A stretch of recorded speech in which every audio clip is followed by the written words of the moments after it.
ரோமானிய பேரரசு காலத்தில் வாழ்ந்த பாதிரியார் செயின்ட் வேலண்டைன். அப்போது 2ஆம் கிளாடியஸ் பேரரசர் இளைஞர்கள் திருமணம் செய்து கொள்வதை குற்றமாக அறிவித்தார். ஏனெனில் திருமணமாகாத ஆண்கள் சிறந்த வீரர்களாக மாறுவார்கள் என்ற நம்பிக்கை அவருக்கு. ஆனால் பாதிரியார் செயின்ட் வேலண்டைன் இளம் வீரர்களின் திருமணங்களை நடத்த தொடங்கினார். இதனால் செயின்ட் வேலண்டைன் சிறையில் அடைக்கப்பட்டார். அத்துடன் அவருக்கு மரண தண்டனையும் விதிக்கப்பட்டது. செயின்ட் வேலண்டைன் மரண தண்டனை நிறைவேற்றப்படுவதற்கு முன்பு சிறைச்சாலை அதிகாரியின் மகளை குணப்படுத்தியதாக சொல்லப்படுகிறது. ஒருவேளை அந்த பெண் மீது அவர் மிகுந்த அன்பு செலுத்தியிருக்கலாம் என்றும் சொல்கிறார்கள். வேலண்டைனுக்கு பிப்ரவரி 14ஆம் தேதி மரண தண்டனை நிறைவேற்றப்பட்டது. அப்போது வேலண்டைன் அந்த பெண்ணுக்கு ஒரு பிரியாவிடை கடிதத்தை எழுதி அதில் உன் வேலண்டைன் என்று கையெழுத்திட்டார். செயின்ட் வேலண்டைன் இறந்து 200 ஆண்டுகளுக்கு பிறகு போப் கெலாசியஸ் பிப்ரவரி 14ஆம் தேதியை புனித காதலர் தினமாக அறிவித்தார். 18ஆம் நூற்றாண்டில்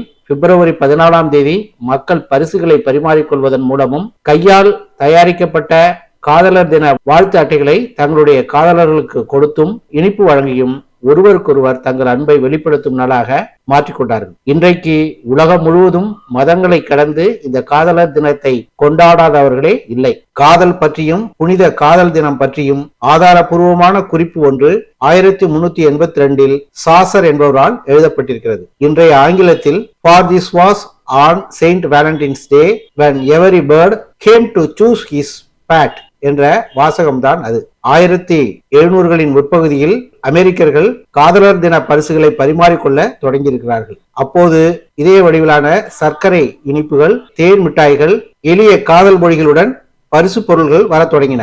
1847 முதன்முறையாக காதலர் தின வாழ்த்து அட்டைகள் அறிமுகமாகின. இனிய காதலர் தின வாழ்த்துக்கள்.